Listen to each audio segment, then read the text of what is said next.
Hello everyone, welcome in English excellence. Types of tense, काळांच्या प्रकारातले प्रामुख्याने 3 काळ आपण शिकलेलो आहोत. Simple present tense, simple past tense, simple future tense आपला ऑलरेडी उदाहरणासहित सविस्तर आपण समजून घेतलेला आहे. या 3 प्रमुख काळांच्या व्यतिरिक्त त्याचे उपप्रकार पडतात, ते 9 पडतात. म्हणजेच काळांचे प्रकार किती होणार आहेत? एकंदरीत 12. म्हणजेच तुम्हाला एक वाक्य 12 काळात करता आलं पाहिजे. 12 काळात जेव्हा तुम्ही एक वाक्य परफेक्ट बनवणार, व्यवस्थित बनवणार, इट मीन्स तुम्ही ग्रॅमॅटिकली परफेक्ट होणार सेंटेन्स फॉर्मेशन मध्ये. आता आज आपण टाइप्स ऑफ टेन्स मधला काळाचा 4था प्रकार शिकणार आहोत. ओके, प्रेझेंट कंटिन्युअस टेन्स म्हणजे चालू वर्तमान काळ आपण आज शिकतोय. चालू वर्तमान काळ केव्हा यूज करतात? जेव्हा एखादी घटना तुम्ही ग्रॅमॅटिकली परफेक्ट होणार सेंटेन्स फॉर्मेशन मध्ये. आता आज आपण टाइप्स ऑफ टेन्स मधला काळाचा 4था प्रकार शिकणार आहोत. ओके, प्रेझेंट कंटिन्युअस टेन्स म्हणजे चालू वर्तमान काळ आपण आज शिकतोय. चालू वर्तमान काळ केव्हा यूज करतात? जेव्हा एखादी घटना, एखादी क्रिया चालू आहे, एखादी क्रिया चालू आहे. म्हणजेच वाक्याच्या शेवटी त, आहेस, आहेत असं आपण दर्शवत असतो. मग यात वेगळं काय होणार आहे बघा. सब्जेक्ट याचा फॉर्म्युला कसा असणार आहे?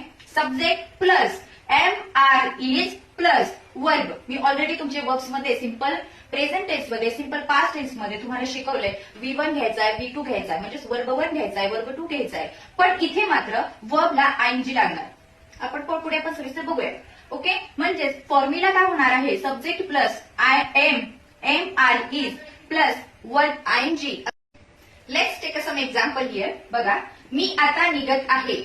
निघणे, निघणेला म्हणतात लिव्ह. ओके, बघा, I am leaving now. I am leaving now म्हणजेच मी आता निघत आहे.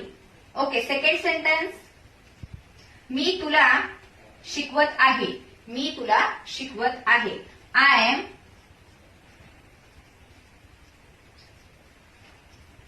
Teaching you.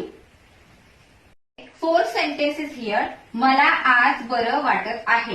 How it will become? बघा,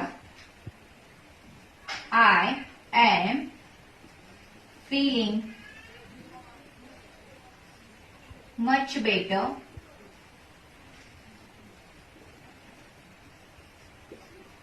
today. I am feeling much better today. Fifth example, तुझा चहा थंड होत आहे. Your tea is getting cold. तुझा चहा थंड होत आहे. Your tea is getting cold.